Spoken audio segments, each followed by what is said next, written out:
మనం కుమారి ఆంటీ వాళ్ళ భర్త దగ్గర ఉన్నాము. మరి ఆయన దగ్గర గూడా అసలు ఏంటి వాళ్ళ బిజినెస్ ఎలా నడుస్తుంది? ఆ వివరాలు ఒకసారి అడిగి చూద్దాము. ఎందుకంటే ఆంటీ హడావిడిగా ఆంటీని ఇప్పుడు మళ్ళీ వేరే దగ్గరికి తీసుకెళ్లారు. ముందు అంకుల్ మీరు ఆంటీని ఎక్కడికి తీసుకెళ్లారు మీ వైఫ్‌ని? ఎక్కడికి తీసుకెళ్ళదమ్మా? పంజాగుట్ట అంటే ఎటు ఏమన్నా బండి తీసుకొచ్చుకోవడానికెళ్లారా? లేకపోతే ఎటెళ్లారు? ఎప్పుడు? ఇప్పుడు. ఇంకెళ్ళదు, ఇక్కడే ఉంది కదా. ఇక్కడే ఉన్నారా? ఆ, ఇప్పుడు ఎవరు ఇద్దరు మీరు, మీ భార్య ఇద్దరు కలిసి ఎళ్లి బండి తీసుకొచ్చుకుంటారా? ఆ, పంజాగుట్టు కాదు, ఇక్కడ మాదాపూర్. నేనే వెళ్తా. నేను వెళ్ళి తీసుకొచ్చుకుంటా, వెళ్ళి తెచ్చుకోమన్నారు. అసలు ఈ వీడియోలు వైరల్ అవ్వక ముందుకు మీ బిజినెస్ ఎలా ఉండింది అసలు మొత్తం అంతా కూడా రోజుకి ఆదాయం గానీ, ఎంతమందికి వంట వండడం ఇవన్నీ ఎలా ఉండేవి? ఆదాయం అంటే ఒకళ్ళ దగ్గర పని చేయకోకుండా మాకు మాకు సరిపడా వస్తుందమ్మా. మేము నలుగురం ఐదుగురం కష్టపడతాం ఇక్కడ. మా నలుగురు ఐదుగురికి కూలి పడుతుంది అంతే, అంత మించేం పడవు. ఆదాయాలు అనేవి అంత పెద్దగా ఉండవు. వాళ్ళు పెరిగిన రేట్లు అవి ఈ యూట్యూబుల్లో వాటిల్లో అట్టా ఇట్టా అని చెప్తున్నారు, ట్రోల్ చేస్తున్నారు.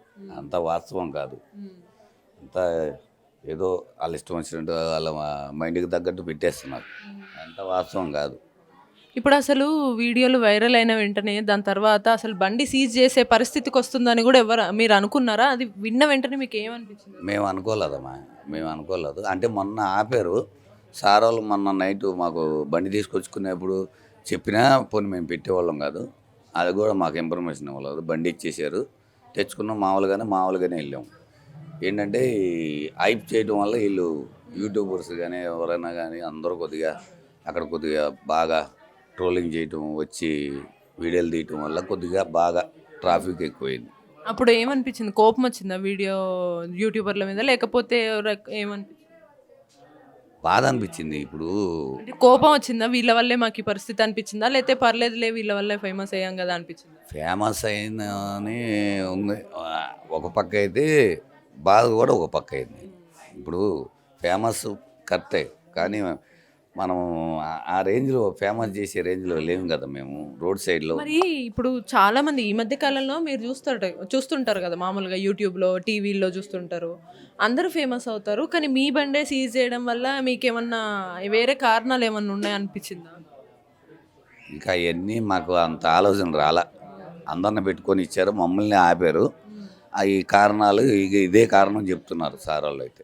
మామూలుగా అయితే బయట వార్తల్లో గానీ అక్కడిక్కడ ఏమొస్తుందంటే, అదే కుమారి ఆంటీ ఇంతకుముందు ఇట్లా మాకు జగన్ గారు ఇట్లా ఇల్లు ఇచ్చారు అని ఆ వ్యాఖ్యలు ఎప్పుడైతే చేశారో, ఆ మాటలు అన్నారో దాని తర్వాతే మీకు ఈ పరిస్థితి వచ్చిందని వార్తలు వచ్చాయి. మరి అవి నిజమేనా? ఎంతవరకు నిజం ఏంటి అనేది? లేదు అవి నిజాలు కాదు, అవి వాస్తవం కాదు.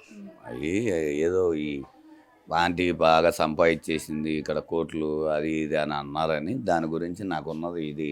ఈ జగన్ అన్న ఇచ్చిన ఇల్లు తప్పితే నా పేరున ఏమి లేదని ఆ మాట అందంతే ఆంటీ. ఆ మాటకి ఇట్లా ట్రోల్ చేస్తున్నారు అంతే. అంటే చెప్పిన మాటలు అంతకుముందు ఏదో 2 లివర్లకి 1000 రూపాయలు అని అన్నది చూసారా? అది ట్రోల్ చేశారు. దానివల్లే ఇంత పబ్లిక్లో వస్తుంది. పబ్లిక్ అని కాదు, ముందల ఈ యూట్యూబర్స్ వీళ్ళందరూ వాళ్ళ ఉపయోగం వాళ్ళకి ఉంటుంది కదా. వాళ్ళకి హైప్ చేయడం వల్ల ఆ హైప్లో కదా వాళ్ళకి ఇస్తుందని వాళ్ళు వస్తున్నారు దానివల్ల. సరే, ఇప్పుడు మొత్తానికి మీ బిజినెస్ చూసుకుంటే మీ దగ్గర మొత్తం ఎవరైనా పని చేస్తారా? మొత్తం ఎంతమంది పని చేస్తారు రోజు ఈ వంటలన్నీ? నలుగురం అన్న. ఎవరెవరు? అంటే మేము ఆంటీ ఇద్దరం చేసుకుంటాం, మా పిల్లలు సాయం చేస్తారు.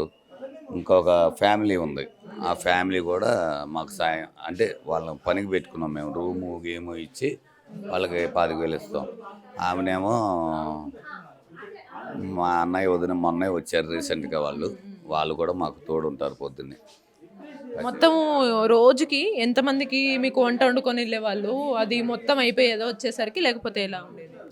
మేము జస్ట్ ఇక్కడ నుంచి 12-12:30కి వెళ్తామమ్మా అక్కడికి. 2-2:30 కల్లా అయిపోతాయి మేము.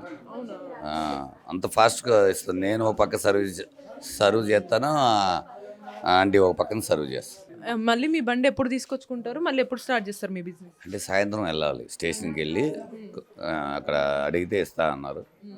తీసుకుని రేపు ఆగి ఎల్లుండి నుంచి స్టార్ట్ చేస్తాం.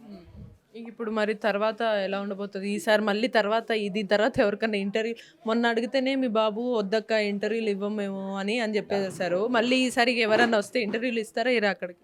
ఇంకేం లేదమ్మా, ఎవరికి వద్దనిపించింది. ఎందుకంటే ట్రాఫిక్ జామ్ వల్ల ముందల ఎవరు వద్దనుకోరు. ఫేమస్ అవుతుంటే ఎవరు వద్దనుకోరు. కానీ మన విలువ కూడా అక్కడ అంత సపోర్ట్ లేదు కాబట్టి మనకి మనం కూడా కొద్దిగా ఆలోచించుకోవాలి. కానీ ఇప్పుడు నేరుగా సీఎం రేవంత్ రెడ్డి గారే మీకు అందరికీ కూడా సపోర్ట్ చేసి మీ బండిని మీరు తెచ్చుకోవచ్చు, మీ బిజినెస్ స్టార్ట్ చేయొచ్చు అని చెప్పారు కదా, మరి అప్పుడు మీకు ఏమనిపించింది? సపోర్ట్ లేదు, ఒక సామాన్యులకి ఇట్లా సీఎం స్పందిస్తారా అని అనుకున్నారా? అసలు ఏమనిపించింది? ఎగ్జాక్ట్లీగా అనుకోలేదు, కానీ రేవంత్ రెడ్డి సార్ గారు మాకు చాలా హెల్ప్ చేశారు. చాలా తొందరగా స్పందించినందుకు కృతజ్ఞతలు తెలుపుకుంటున్నాను. అసలు మీకు ముఖ్యంగా ఒక చివరి మాటగా తెలుసుకుందామంటే, అసలు మీరు హైదరాబాద్ వచ్చి ఎన్నేళ్ళు అవుతుంది? మీరు ఈ బిజినెస్ స్టార్ట్ చేసి ఎన్నేళ్ళు అవుతుంది? మేము వచ్చి 2011లో వచ్చామమ్మా. 2011లోనే స్టార్ట్ చేసాం ఇది. బిజినెస్ పెట్టాలనే ఆలోచన 2011లో వచ్చారు కదా, వచ్చిన తర్వాత ఈ ఆలోచన ఎవరిది, మీద మీ భార్య? ఆటో తోలేవాడిని అప్పుడు. మా ఇంటి పక్క మా ఆటో తోలేటప్పుడు అక్కడ ఎన్ఆర్బిట్ మాల్ ముందలే షాపులు ఉండేవి. అక్కడ రంగమ్మ గారు అని ఉండేది, ఆమె ఆటో ఎక్కించుకుని తిరిగేవాడిని నేను.